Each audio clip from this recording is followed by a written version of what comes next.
여러분 3월 11일 수요일 우리 시편 18편 말씀 제가 교재 19페이지를 읽도록 하겠습니다. 다윗은 모든 원수의 손에서 특히 사울의 손에서 구원해 주신 하나님께 감사하며 이렇게 노래합니다. 나의 힘이신 여호와여, 내가 주를 사랑합니다. 여호와는 나의 반석이시오, 나의 요새시오, 나를 건지시는 이시오, 나의 하나님이시오, 내가 그 안에 피할 나의 바위시오, 나의 방패시오, 나의 구원의 뿌리시오, 나의 산성이십니다. 우리가 환난 날에 부르짖을 때 하나님께서는 외면하지 않으시고 들어주십니다. 그리하여 한때 나를 쫓았던 원수를 주님의 발 아래 굴복하게 하십니다. 우리가 하나님의 도를 지키고 하나님을 떠나지 아니하면 주님께서는 내 의를 따라 상 주시고 내 손의 깨끗함을 따라 갚아주십니다. 주님은 자비로운 자에게 자비를 나타내시고 완전한 자에게는 주의 완전하심을 보이시는 분이시기 때문입니다. 아멘. 우리가 방금 해설서에서 읽은 대로 여러분 시편 18편 표제를 한번 보십시오. 여호와의 종 다윗의 시, 인도자를 따라 부르는 노래. 여호와께서 다윗을 그 모든 원수들의 손에서와 사울의 손에서 건져주신 날에 다윗이 이 노래의 말로 여호와께 아뢰어 이르되. 시편 18편 우리가 잘 아는 말씀이죠. 1절에 나의 힘이신 여호와여, 내가 주를 사랑하나이다. 아주 유명한 구절인데 이 시편 18편은 다윗이 왕으로 등극한 초기에 쓴 시편으로 그렇게 알려져 있습니다. 그러니까 이제 다윗이 그 블레셋 장군 골리앗을 무너뜨리고 이기고 또 다윗이 사울 왕의 사위가 되고, 그런데 사울 왕이 백성들이 자신보다 다윗을 더 사랑하는 것을 알고 다윗을 죽이기 위해서 아주 집요하게 추격을 하죠. 그러던 가운데 사울은 결국 전사하게 되고 다윗이 이스라엘의 왕으로 등극하게 됩니다. 그래서 다윗은 골리앗과 이긴 다음에 그 모든 어려움을 다 극복하고 이제는 명실상부한 이스라엘 12지파 전체의 왕으로 등극한 후에 이제 여러 가지 혼란이 다 종식되는 왕의 초기 시절에 오늘 이 시편 18편을 기록했다, 이렇게 알려져 있습니다. 자, 오늘 나의 힘이 되신 여호와여, 내가 주를 사랑합니다. 여호와는 나의 반석이시오, 요새시오 쭉 하면서 하나님을 찬양하는 다윗의 모습입니다. 오늘 본문을 통한 첫 번째 기도 제목은 감사하는 성도가 되게 하소서 하는 것입니다. 감사하는 성도. 1절에 하나님 사랑합니다 하고는 계속해서 하나님께 영광을 돌립니다. 2절에도 그렇고 3절에도 찬송받으실 여호와, 6절에도 환난 중에 주님께 아뢰었더니 들어주셨다. 모든 것에 대해서 감사합니다. 그런데 우리가 여기서 중요한 건 다윗의 인생은, 우리가 지금 주일 예배 때도 다윗에 대해서 묵상하고 있지만 어려움이 없어서 감사하는 게 아닙니다. 그렇죠? 다윗만큼 인생의 굴곡을 심하게 겪은 인물도 없습니다. 어려움이 없어서 감사한 다윗이 아니라 어렵고 정말 죽을 지경에 이르를 정도로 어려웠지만 그 속에도 도와주신 하나님께 감사한다. 이게 다윗이 훌륭한 점이죠. 여러분, 우리가 감사하십시오, 범사에 감사합니다 말하기는 쉬운데 우리의 감사를 가만히 생각해 보면 내가 원하는 대로 일이 다 순조롭게 풀렸을 때 감사가 나옵니다. 그런데 다윗은 그렇지 않습니다. 어렵고 힘들어도 감사합니다. 그래서 이것이 다시 우리의 기도 제목이 되는 거죠. 예를 들어서 4절 5절 보십시오. 사망의 줄이 나를 얽고 불의의 창수가 나를 두렵게 하였으며 스올이 지옥이죠. 지옥과 같은 괴로움의 줄이 나를 두르고 사망의 올무가 내게 이르렀습니다. 6절에도 내가 환난 중에서, 그러니까 다윗은 엄청난 환난을 겪었습니다. 그 환난을 겪으면서 왜 하나님 내 인생에 이런 어려움을 주십니까 하고 원망한 게 아니라 어려움을 극복할 수 있는 더 큰 믿음을 가지고 어려움을 극복하고 극복한 믿음을 주신 하나님께 감사했다. 같은 감사지만 차원이 다르죠. 내 뜻대로 이루어져서 하는 감사가 아니라 내 뜻과 관계없이 어려움이 많았지만 어려움을 이기게 하신 하나님께 감사하는 것, 이게 진정한 감사의 의미입니다. 하나님을 믿는 사람이나 믿지 않는 사람이나 좋은 일 생기면 감사하는 건 다 하는 일입니다. 그러나 어렵고 힘들어도 감사하는 일은 쉬운 일이 아니지요. 그래서 이것이 기도 제목이 됩니다. 작은 불평거리에도, 작은 근심거리에도 우리가 얼마나 하나님을 향해 원망하는 일이 많습니까? 특히 지금처럼 코로나19로 온 나라가 걱정하고 있을 때 여러분도 얼마나 힘드십니까? 경제적으로도 힘들고 걱정도 되고 답답하기도 하고 다 개인적으로 어렵습니다.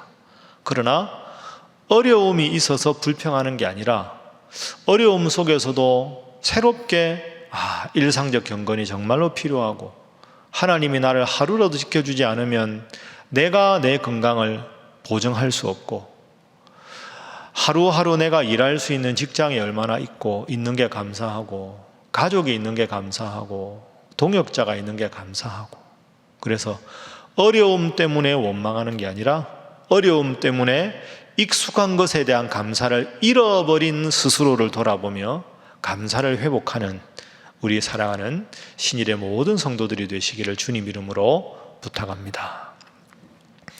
자, 두 번째 교훈을 한번 생각해 보겠습니다. 여러분 2절 말씀을 제가 한번 읽겠습니다. 여호와는 나의 반석이시요 나의 요새시요 나를 건지시는 이시요 나의 하나님이시요 내가 그 안에 피할 나의 바위시요 나의 방패시요 나의 구원의 뿌리시요 나의 산성이시로다. 아멘. 여러분, 다윗이 하나님에 대해서 반석, 요새, 바위, 방패, 뿔, 산성 이렇게 다양하게 표현합니다. 그만큼 하나님에 대해서 수없는 하나님의 능력을 다양한 측면을 다 다윗이 느끼고 경험했다 하는 뜻입니다. 그래서 오늘 본문의 두 번째 기도 제목이자 교훈은 나에게 하나님은 어떤 분인가 하는 걸 한번 생각해 보는 겁니다. 여러분, 하나님이 여러분에게 어떤 분입니까? 하나님은 나의 무엇이다. 무엇에 해당되는 게 여러분 뭐가 딱 떠오르십니까? 하나님은 나의 구원자시다. 하나님은 나의 친구가 되어주신다. 또 뭐가 있을까요?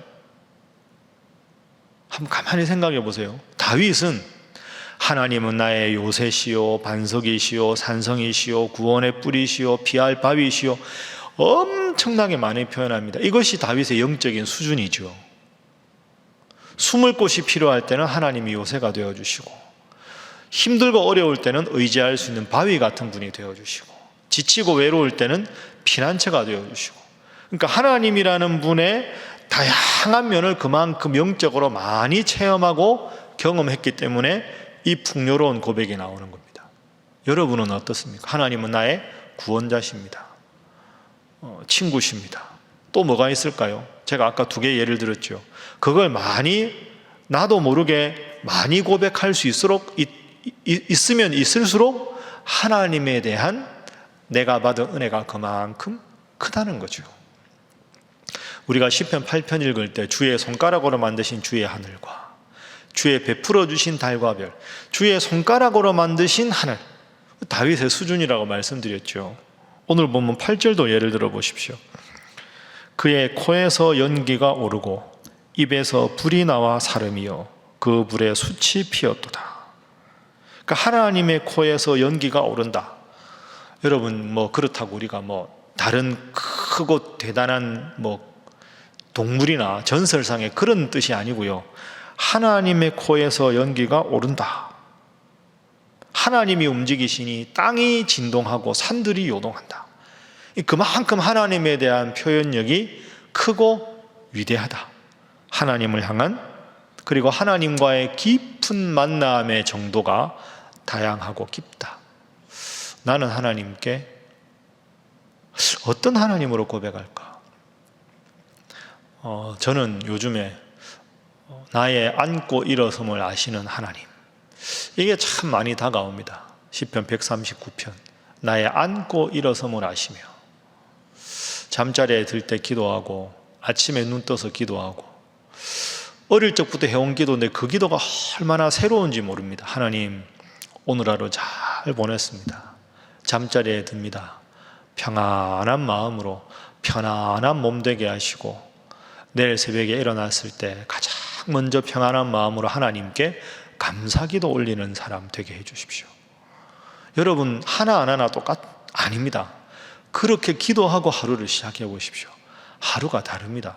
영적인 게 대단한 게 아니고요. 잠자리에 들 때 최선을 다한 삶을 살았다고 하나님께 감사할 수 있고, 하루에 새벽에 눈을 뜰 때 평안하게 눈을 뜨게 하신 하나님께 감사하는 것. 앉고 일어섬을 아시는 주님. 그래서 여러분, 교회에서 새벽 기도에 못하시지만 여러분 일상의 작은 순간에 세밀하게 나를 만나주시는 주님, 그 주님 느끼면서 이전에 느끼지 못했던 주님께서 주시는 은혜를 새록새록 느끼는 우리 성도들 되시기를 주님 이름으로 축복합니다. 자, 세 번째 오늘 본문의 교훈입니다. 나와 원수의 문제가 아니라 나와 하나님의 관계가 중심이다 하는 게 세 번째 교훈입니다. 나와 원수, 나와 대적자, 나와 다른 사람 이런 관계가 아니라 나와 하나님의 관계가 더 중요한 관계다 하는 것이지요. 제가 많이 말씀드렸고 우리가 시편에서도 많이 기억했던 교훈입니다. 자, 3절 말씀 보십시오. 내가 찬송받으실 여호와께 아뢰리니 내 원수들에게서 구원을 얻으리로다. 아멘. 내 원수들에게서 구원을 얻으리로다.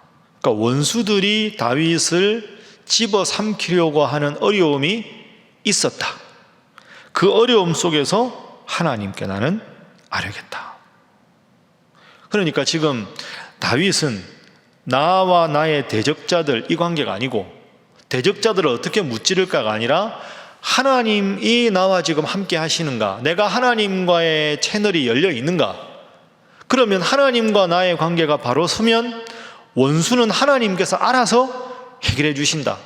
그러니까 원수가 나를 대적하는데 하나님께 아뢰겠습니다. 하나님을 찬양하겠습니다. 여러분, 이게 본질적인 관계입니다. 우리는 자꾸 환경 생각하고 다른 사람 생각하고, 그런데 하나님 앞에 내가 바로 서면 하나님이 내 모든 문제 친히 해결해 주신다. 이 다윗이 계속 강조하는 게 그 내용입니다. 결과가 어떻게 됐을까요? 자, 31절 말씀. 다윗이 이렇게 고백합니다. 여호와 외에 누가 하나님이며 우리 하나님 외에 누가 반석이냐. 내 원수들에게서 나를 보호해 주실 유일할 분은 나의 반석이신 하나님이시다. 42절. 내가 그들을 바람 앞에 티끌같이 부서뜨리고 거리에 진흙같이 쏟아버렸나이다. 그들이 누굴까요? 아까 3절의 원수들, 대적들입니다. 내가 원수들을 바람 앞에 티끌같이 부서뜨리고 거리에 진흙같이 쏟아버렸습니다.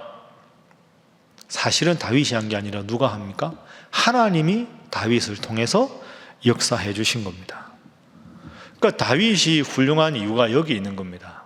환경 바라보고 걱정하고 원수 바라보고 두려워하고가 아니라 하나님께서 나와 함께 하시면 문제는 해결된다. 문제는 내가 하나님 편에 서 있는가 서 있지 않은가가 가장 인생의 중요한 문제다. 여러분도 한번 이 교훈을 오늘 살아가는데 적용을 해 보십시오.